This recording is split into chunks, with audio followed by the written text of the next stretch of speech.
Hey everyone, it is Savannah. Welcome back to Signature Ways. I am just truly so excited for the guest we have today.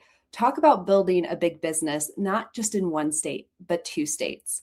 And even furthermore, we're not talking about like Colorado and Wyoming, we're talking across the country. So, without further ado, I would love to welcome Betsy to the stage. Hello. Hello. It's good to How see are you? you. Good to I'm see good. you. Good, good. All right. So tell me, how did you get into real estate? So I got into real estate, it's been 12 years. Um, and I got into it through my ex-husband and my ex-mother-in-law. I was working designer and we ended up sort of like doing marketing services on the side. Like in addition, I had a full-time job, but we were building websites and doing. I'm sorry. I was hoping the room. I'm in a co-working space. I hope the background noise is okay. Oh, Isn't you're too bad. totally Somebody good. No, just you're walked good. by. So in what we figured, sort of like witnessing the people who we were building websites for, I was like, oh, I actually think I can maybe do better. I mean, it sounds like a little cocky, but we sort of realized that there's a lot of people like they didn't want to pay for it. We were offering these websites that were like property marketing websites, and this is right almost 13 years ago. So there wasn't a ton of it at the time, but agents were really hesitant and we felt like we could raise the standard of of how homes were marketed because so many agents were hesitant to actually put money into marketing properties. And then we ended up opening a small brokerage. So I had a strange entry where I was a owner in a brokerage right before I got my license. And initially I was supposed to do marketing and back end, and like I was the type A person in our out of it. I was going to do all of the things. But then I got licensed, and within about 18 months was our top seller. And by 2 years into being licensed, I took my ex-mother-in-law step down and I took over as full broker owner of the brokerage. So like pretty quickly, it was pretty trial by fire. But yeah, it was kind of just, we were like, oh, I think we could offer these things. We think we could do a little better. As a designer, you think about your clients a lot. Like it wasn't direct. I worked for Land's End.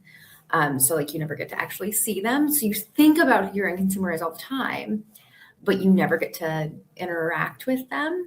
Versus in real estate, we the people who we help, we talk to every day. Yeah. So I feel like for me, I'm pretty externally motivated. And so like that's really helpful versus as design, it was like we thought about them all the time. But like the one time I saw a girl on a subway wearing a skirt I designed, and I was like, "Oh my God, that's my skirt!" I like totally freaked her out, and I was like, "Okay, cool, don't do that. Be chill." Versus like I we love get that. to be excited for our clients. Like when we get a win for them, like we all get to celebrate that together. Right. And a lot of the stuff that in design where we are thinking about our clients' needs, and this is what they say they want, but what do they actually want? What are they really saying? All of that's really applicable to real estate.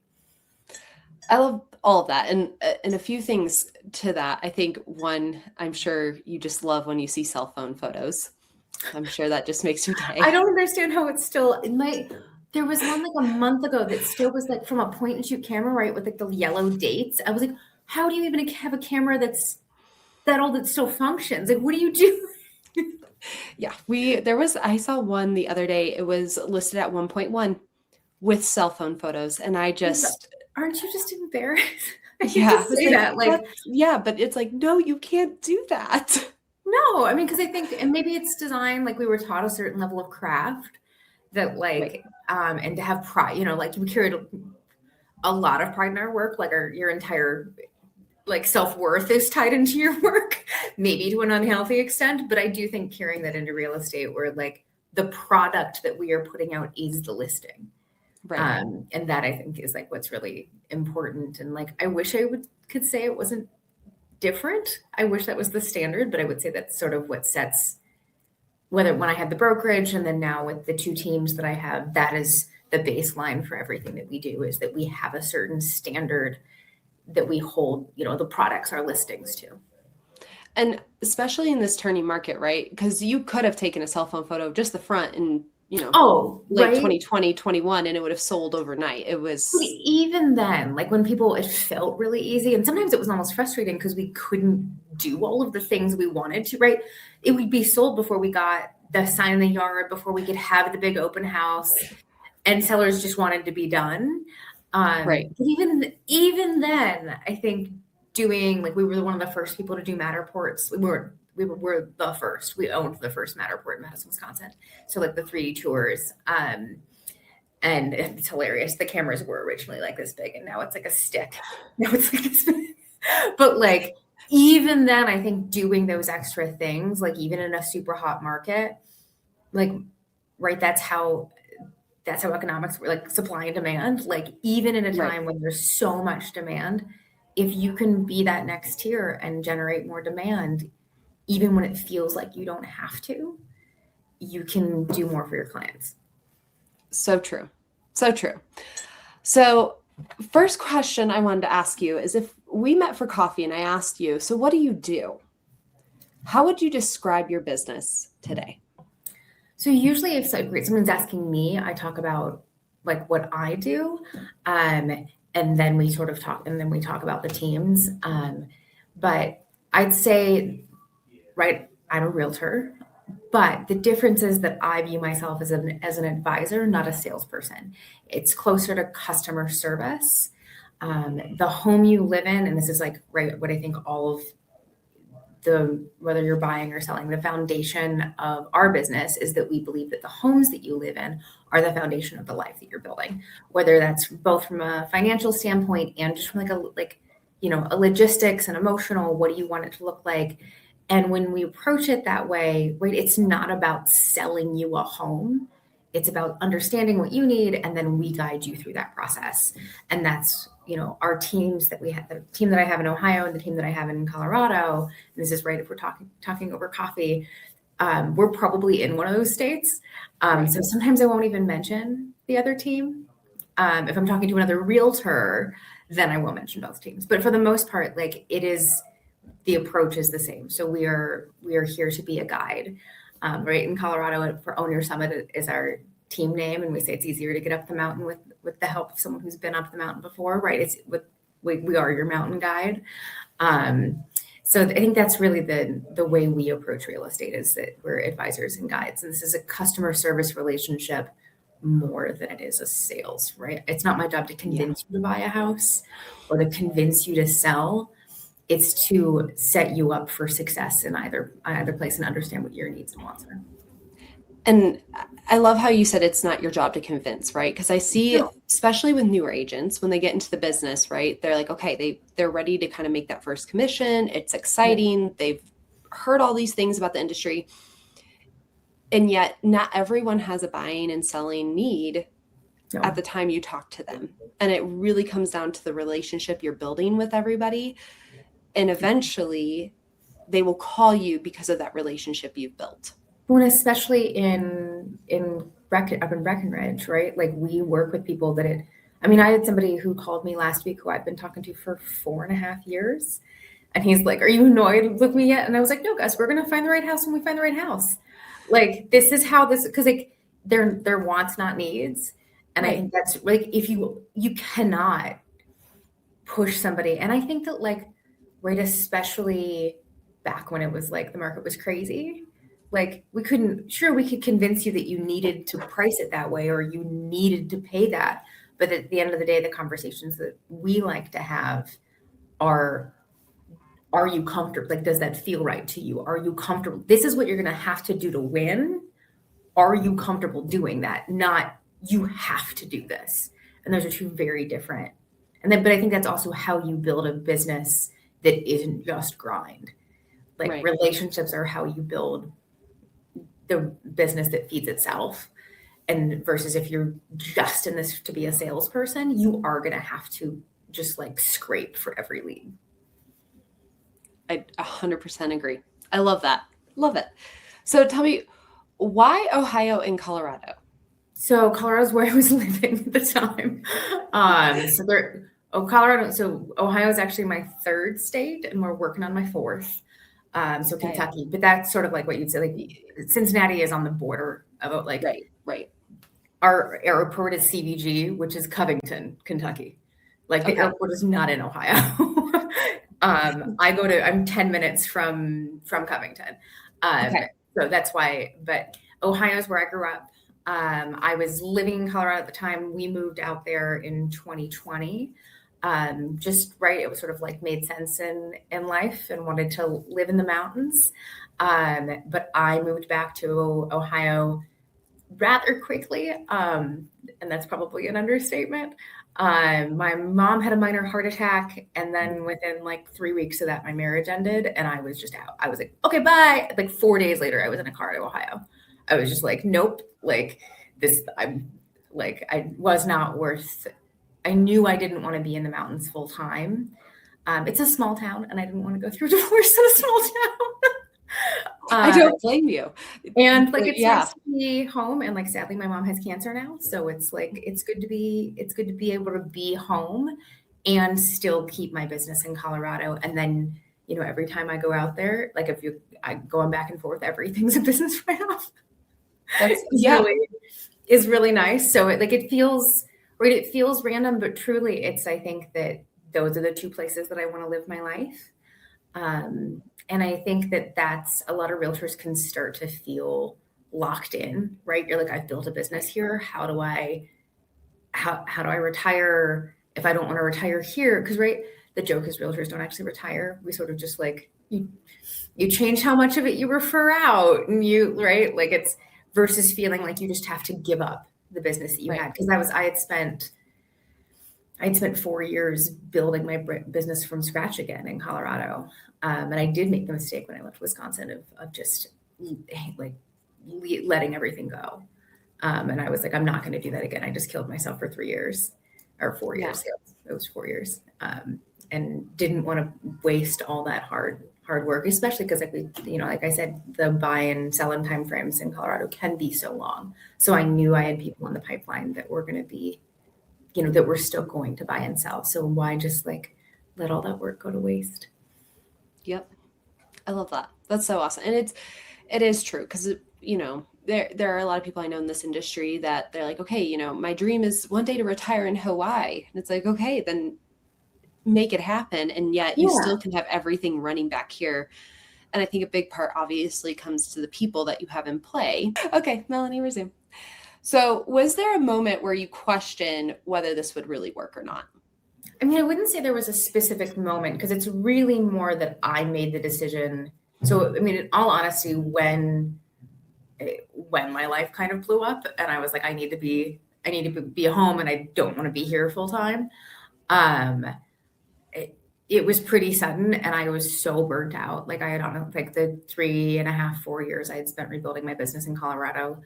That had been my biggest year of sales ever. I was just shy of 20 million as a single agent with like TC I had hired like halfway through that year.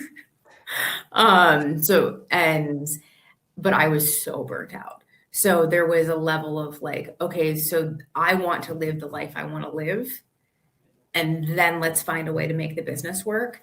So it wasn't that I was like, oh, I'm going to do this thing and was certain from the beginning. It was like, no, if we're going to rebuild, we're going to rebuild the way that supports my life versus, right, so often in real estate, like our life is like real estate only. And then like you get to live life a little bit between all the things.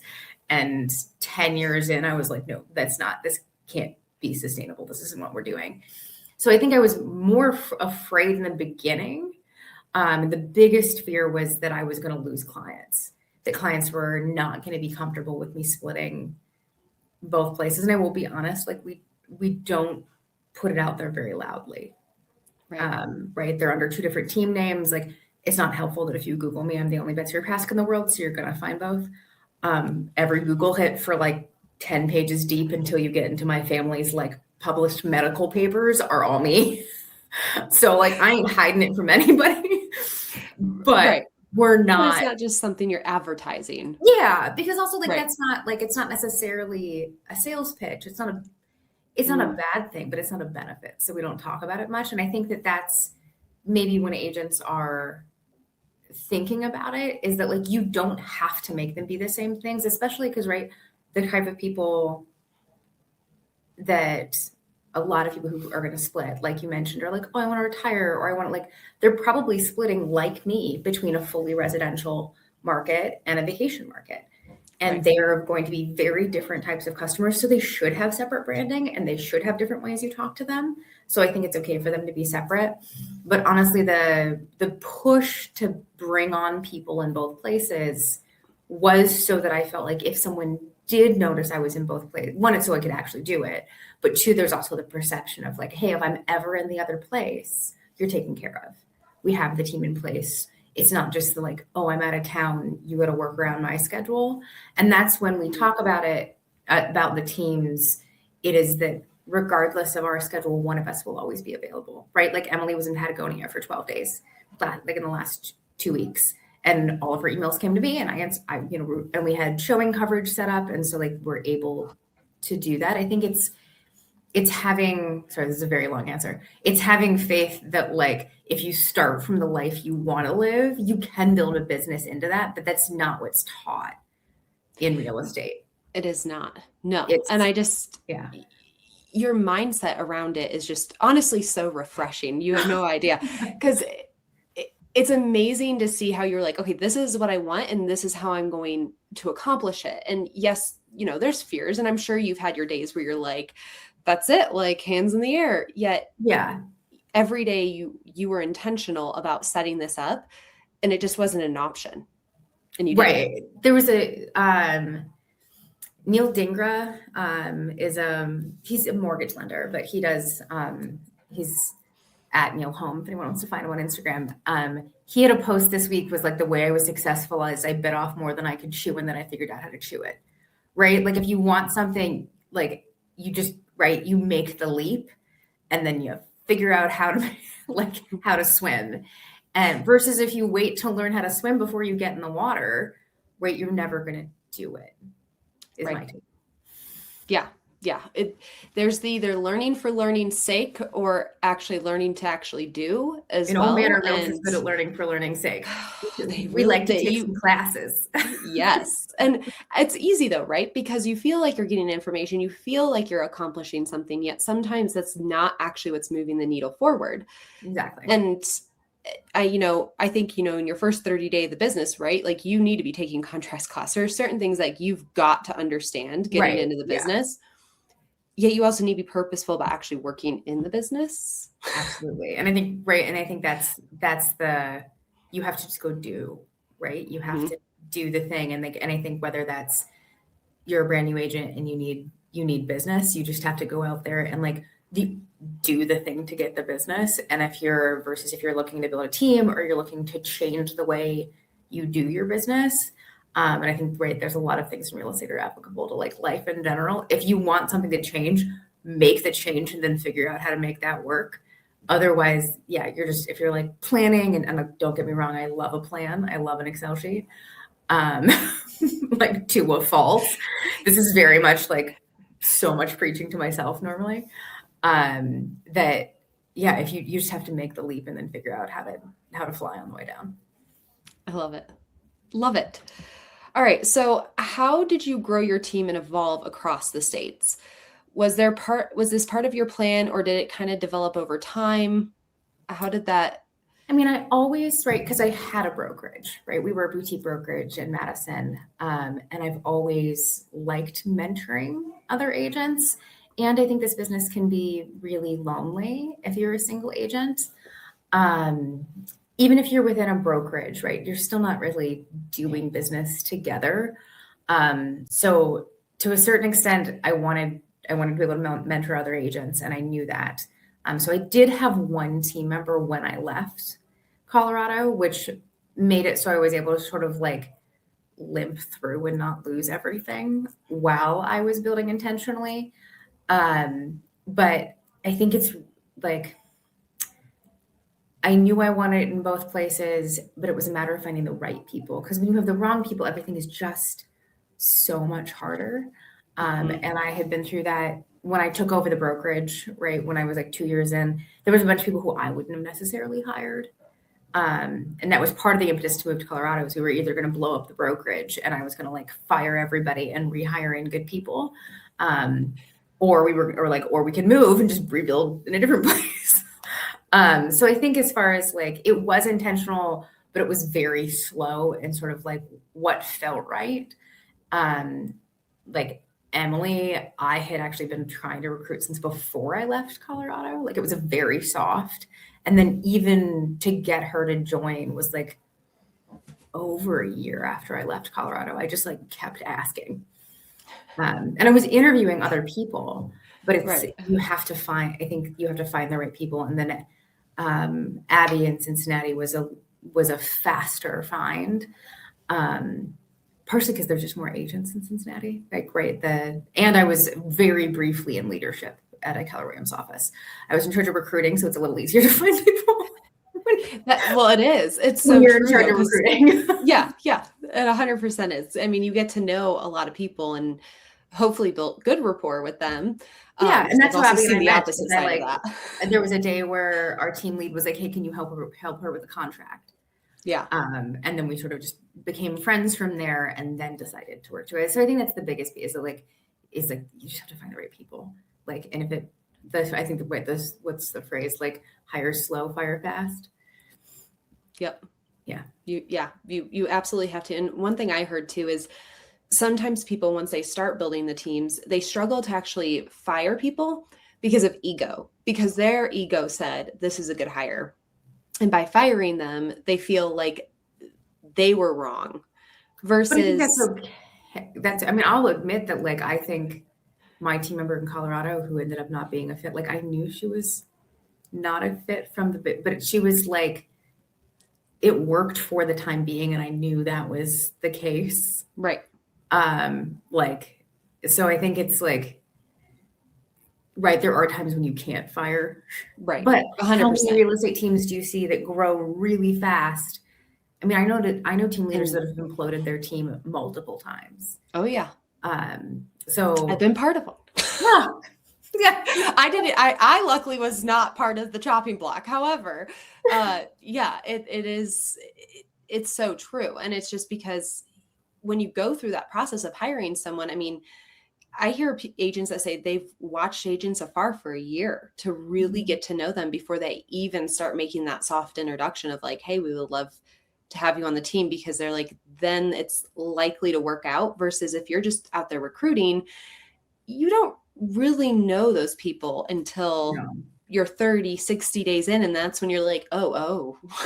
In that 30 to 60 days is depending on the skill level of that agent, is so much time on your plate. I think that's the other reason people are slow to fire, is because you've put so many hours into training them. Yeah.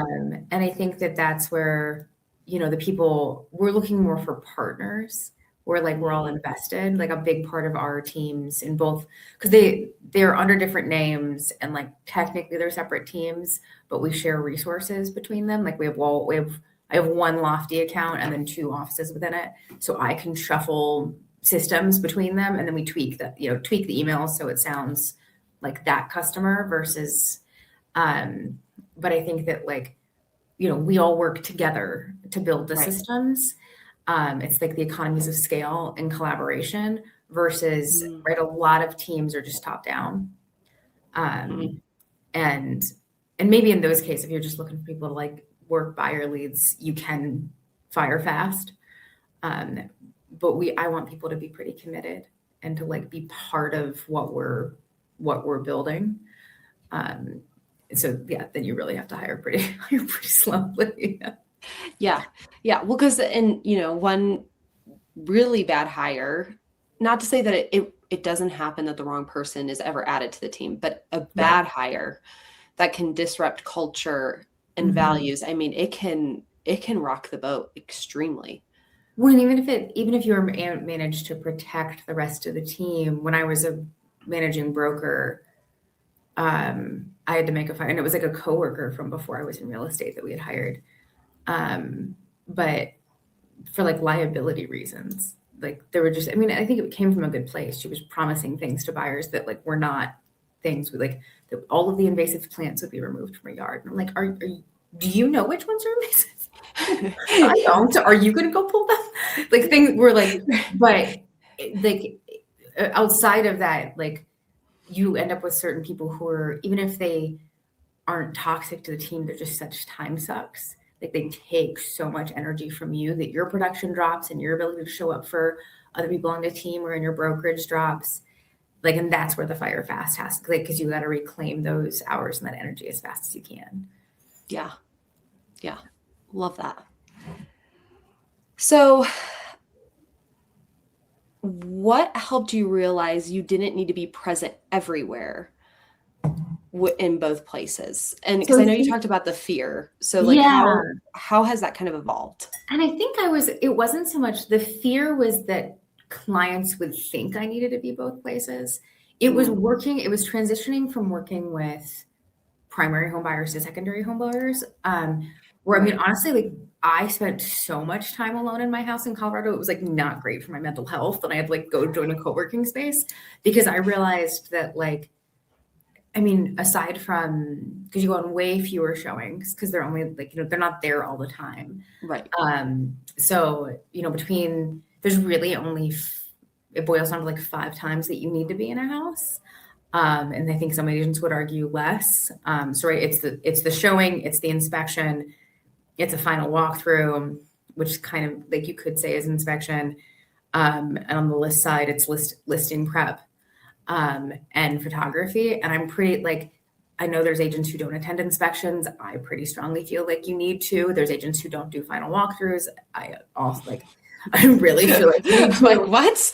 Don't tell me that. La, la, la, la, la. Right? Like you don't want to know that. But like I definitely know agents who like don't attend inspections.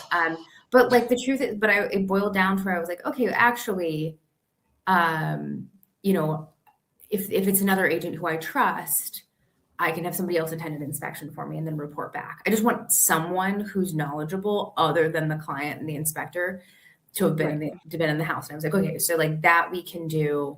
Like someone on the team can do, and whether we're there or not, like that's what allows. If you need to go out and do showings with a buyer, somebody else on the team can go to the inspection. But I think I just saw everything else aside from those like 4 or 5 appointments is done on the computer, right? Everything's computer and phone, right? All of the negotiation, all of the like in like almost all of our closing. I think I've done like 3 in-person closings in Colorado. Because our clients aren't even there. Right. You know, I think if you're in a residential market, it's a little different. You know, you sort of need to be there more, but it was working with the secondary home buyers where I was like, oh, you can actually do a lot of this and then offer Zoom. And even in Ohio, like we do a lot of Zoom consults because people have kids and it means that we can do that after their kids have gone to bed. Like, as much as I would love to do it in person, in some ways offering the not in-person option is a benefit to them. They're like, oh, well, nobody else offered me that. Absolutely. Yeah. You'll meet at 8:30. And you're like, yeah. Now that depends on if you're willing to do that. But for realizing that like most of it can actually be done pretty remotely. At this point, the only thing that, because I handle a lot of buyers off. So like somebody needs to be there. But as the team lead, the only thing that I feel really strongly that I need to be there for is staging and listing prep. Even if the house is beautiful and we're having it professionally staged, I still feel like as the listing agent, you need to step foot in the house. And so that you're knowledgeable of it. But final walkthrough, we do part of our sit process is we go through and we do a video day of closing on buy and sell side. And then, I mean, they're not pretty. They're like, that is shot on our cell phones. But like, that doesn't have to be me. There's no reason, right? Early in your career, you're like, no, I'm the special sauce. I have to do it. But like, no, like you don't need to do, like somebody else can take who is knowledgeable that you trust. Right. So like, that's where Emily or Abby, like any of us can do that for any of our clients if there's conflicting schedules. And I think recognizing, right, for me, that I didn't need to be there has also meant that then setting up better work-life balance for the team where we're like, hey, you know, if you can't, we all, none of us have kids. We happen to be a team of like Like, I'm the oldest. I'm 40, but the other girls are in their 30s. I would have never guessed that in a million Oh, years, thank just so you. you know that. I appreciate it. Yes, but we're all like, yeah, I was gonna say 30s, but I just turned 40. Like that don't have kids, but it means but you right, you still have like when Abby takes care of her nephew, or I have to go to an appointment with my mom, one of us can go pop in and do the other thing. And when you've let go of that, like it has to be me, you can actually create better work-life balance. Because it's okay that Emily does the final walkthrough video. It's okay that somebody else attends closing. So long as somebody from our team is showing up with that, with the closing gift, making sure that somebody is present and that you've set the expectation, right? Like we have an email that goes out after you guys' email that's like, these are all the people you may come in contact during the transaction, so that the expectation is there that like, just because you don't hear from me doesn't mean that I've handed you off in some way. It's because this is how our team works. Yeah. The same way, right? If you're like at a law firm, like you meet with the attorney, but the paralegal is going to draft it, and you're not like, what's happening? What do you mean? You're like, no, because the lawyer is really talented, and you want his expertise. But if you don't want to pay, him what it would all cost the time. Yeah. So like the paralegal is there to do the other things. So I think that like in me realizing and letting go of the fact that I was the special sauce, I'm able to then also like transfer that to the team, and we can all have that, right? Like, right. Emily was gone for 12 days in Patagonia. Abby went on like a 10-day vacation last summer. And like, I worked on my honeymoon when I was at my point in their career, like at the same number of years in. And I love that we're able to do that for them and set that expectation, because my ego, which I think is as far as being a team leader, if you can check your ego and stop believing that you're the special sauce, you're able to then sort of transfer that belief to your team members. I love that. Can we put that on a shirt? You're not the special sauce. I mean, I think that like your expertise and like the standards you set are, but not you. Right. Those are teachable, transferable things. Right. It can't just be, but because people love me, which is a very common, I think if realtors don't know what their, unique value proposition is, they're like, but it's me because I'm personable and people love me, which may be true, but that's not a business. That's that's not a business. That's just, you're just a service provider at that point. Yep. Yeah. Love it. Love it. Love it. So what roles, relationships, or systems have become essential to making this sustainable? So I think it's right. It's having not only the team members that you trust, but it's in the outside partners, right? It's having a TC that we love. And we did have a TC that we loved before we switched over to you guys. But what we love is that we're able to, the same way we share some of our systems, like I mentioned in Lofty in both states, we can share your services in both states. So we're not having to like accommodate two different transaction coordinators. So that, our email, we have emails that go out between some of the ones that you send, because we want to make sure our clients don't feel we're like, okay, bye. Like we disappear. And there's stuff that like is a little fuzzier or isn't necessarily something that should be delivered by the TC, but because you guys are in both states, we don't have to draft different, we have the same emails that can go in both. So like the economies of scale. And then having inspectors that you trust and having contractors that, we have contractor lists that we keep up to date as far as who's been recommended, who maybe was recommended, but somebody had a bad experience with, so that then we feel safe, even like letting those people, like, if they're licensed and we've used them multiple times and the homeowner is comfortable with it because they trust us, I don't necessarily have to be on site with that contractor. Right.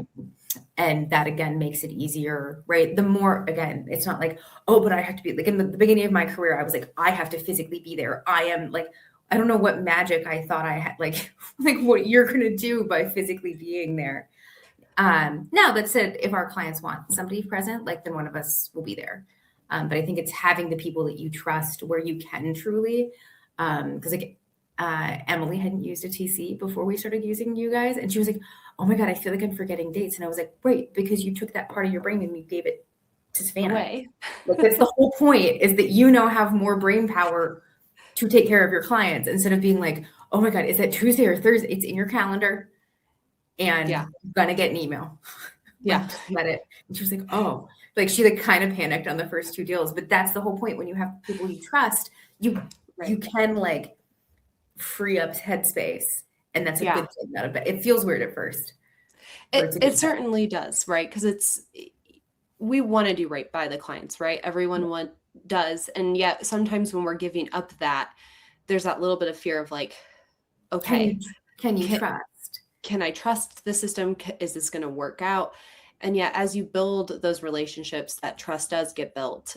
Yeah. And at the end of the day, like you said, having those partnerships are super important that actually care about your business. So, and they don't all have to be like in-house. I think that's the other thing. A lot of people who are building teams is they feel like they need everything to be in-house.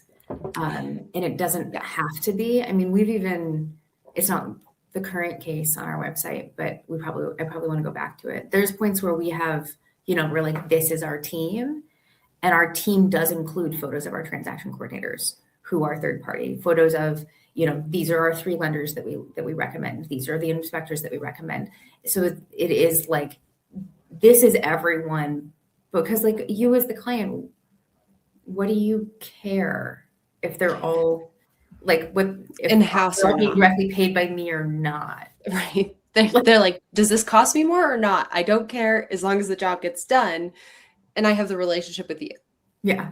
Yeah. So I think that's the thing, is like, again, it's like so much, the more of the ego and the more of like, but I have to do it and I have to have ownership of it, the more you can find people you trust. But you do have, like, that's not everybody. You have to find those partners. But if you can find them, you really can let go of a lot more than you think you can. Mm-hmm. And then it leaves you that brain space to be more available for your clients. I actually think it makes you a better agent if you're not like white knuckling trying to hold everything together yourself. Yes. Yep. I 100% agree. Well, and like you said, then it gives you time to focus on your clients, to be able to work on negotiations. Because especially with today's market, I was on a call this morning that someone was talking about it. I mean, negotiations are in every conversation at this point, whether they're major or not, or just calming your seller off of a ledge because their house is sitting longer, especially in, resort kind of communities. And if you're stressed out about managing all of the little pieces, like, I think the soft skill that isn't talked about enough in real estate is like, to be a really good realtor, you have to be really good at self-emotional regulation. So that you can, like, you have to be the calm for your clients. And that's easier to do if you're able to hand off more. Because, we all just only have so much emotional energy. And if you're trying 100%. To do all of the things, it's just going to, at a certain point, like, if you're doing more business, you're going to run out of the emotional capacity to be the level-headed one for your client. And not even just level-headed. I feel like there have been situations where I've come across agents and I feel like they're just telling the client, well, you have to do this because they can't take it on. And that's a disservice if you're your advocate for your client. And not to say that, every negotiation goes perfect, things happen, yet you really do have to be in a good mental and mindset space to be able to deal with those negotiations. Yeah. And you need any conversation. Whether it's a price reduction, which like is a form of negotiation, or an inspection negotiation, all of that needs to be, and like, to serve our clients, it can't be like, you have to, it's like, this is what we need to do to keep the deal together, or this is what we need to do to win this offer. Do you want to do that? Is like, and if you don't have, if you're just like, I need this commission, I need, like, if you, to your point, if like the agent can't deal with it, then they're not going to be able to like offer that to a client in a regulated way. Right. 100%. And to a point, and as everyone knows, commissions are negotiable. Yeah. However, and always have been. And have always happened. So that's what our brokerage was. We were a multi-tier commission brokerage. Yeah. So we had everything from a flat fee, a flat fee, a 2%, a 3%, a 4%. And it was all, so like you got to pick the level of service that you wanted. And that's what we started like when we started the brokerage 12 years ago. And it's because nobody else offered it. But in truth, like that was always the case. We just packaged it so you could talk about it. But it wasn't like a concept we came up on our, came up with on our own. It was just not normal. So the whole the lawsuits my take on the lawsuits is that they didn't actually change anything. No, they just made it so that people had to talk about it. Exactly. 100%. And I think, and to that point, when you're sitting down with a seller, right, and getting ready for those conversations, when I see agents just willing to be like, oh, I'll just do it for X and throw away their value too. So then they're always looking for the next thing, right? Because they're like, oh, well, I'm not making much on this one. Right. If that is going to be the mentality of the agent, then how are they going to actually show up for you when it's your money on the table? Wait, if they can't stand up for themselves and validate their own value and convince you that the level of service that they're offering is worth it, how are they going to negotiate and convince a buyer that your house is worth that? Like they've just shown you that they don't have that skill set. Right. That's my take. If you can talk somebody off their commission, now that said, we can negotiate in commission, but it's going to change the level. It's going to change what you receive. Exactly. 100%. There's not a world in which you get more for less. Like that's not how any of this works. No. And I think part of it too, right, is that you have your own team. You can set your standard of what you are willing to work for. That doesn't make it the industry standard and the whole thing, the blah, blah, blah, blah, blah. Right. And if you just are like this, I don't bend on it. Like, right. There's, cause also if you're an attorney or you're an accountant and you're like, this is what my fee is. And someone's like, well, I don't like that. You're like, okay, go hire someone else. Like, exactly. 100%. Yeah. There's not exactly. Yeah. So we all get to decide what we feel like we're worth and what level of service we want to offer for that fee. But all of that has always been negotiable. And the way in which that is negotiable is that clients go hire somebody else. Exactly. 100%. 100%. And bottom line, it all comes down to the mindset and being able to have the conversations, to be able to build the teams and making it a non-negotiable for yourself to do what you've done. I mean, and can you tell us where the next state is, or have you guys not formalized that yet? I mean, so we will be in Kentucky. That's literally our market in Ohio. It just allows us to, because right now, we have a seller right now that'll sell in Kentucky and move to Ohio, and right now we have to partner with somebody to list it in Kentucky. Gotcha. Because I'm 10 minutes from Kentucky right now. I go to brunch in Kentucky. So yeah. And so it's that's more just logical. I don't think the idea is to just sort of be in separate states to be in separate states. I think, if we had a team member who, similarly had a life change and wanted to move to a different state, I think we could, because we know we have systems that are repeatable, that's where we would maybe look into keeping it sort of right. Because we're some people, like the Ben Kinney group, I think they're just called the Ben Kinney. Yeah, Ben Kinney. In every state that they're in. But I've always named, so that is sort of a side. I've always named my teams not my name, and my brokerage was not my name, because I want somebody to be able to go in a listing appointment or to talk to a buyer and not immediately be perceived as a team, as not the lead. Right. Love that. Or if you want to be able to sell your team down the line, you need, it's hard to leave if it's your name. So I think in that way, but is whatever that would look like, I think we'd be open to it. But really, I think next steps are more that we want to bring on additional people, because that's the biggest idea behind the teams is better work-life balance for agents, provide better services for our clients because we're supporting our agents, and have better systems in place. And so then there's we all sort of co-write the newsletters, and so that we're not all each reinventing the wheel every time. Right. And as we do more on social, like a lot of like the social posts are either cross-posted or just like repurposed across us. Again, if you can remove some of the ego, you can save yourself a lot of work. So But we true. love So to be able true. to bring on some additional agents in both places who feel like the right personality fits, the right mindsets, where we can help them grow by offering them some of that shared like shared resources that don't just have to be built from scratch. Because in truth, right, we all need mailers, we all need social, we all need newsletters, we all need like SOPs for buying and selling. Like if we all do very similar things, like why reinvent it all the time? Right. Love that. Awesome. All right. So last question. What is a podcast or a book that has been fundamental in either mindset or your business, or maybe even just a, fun podcast or book?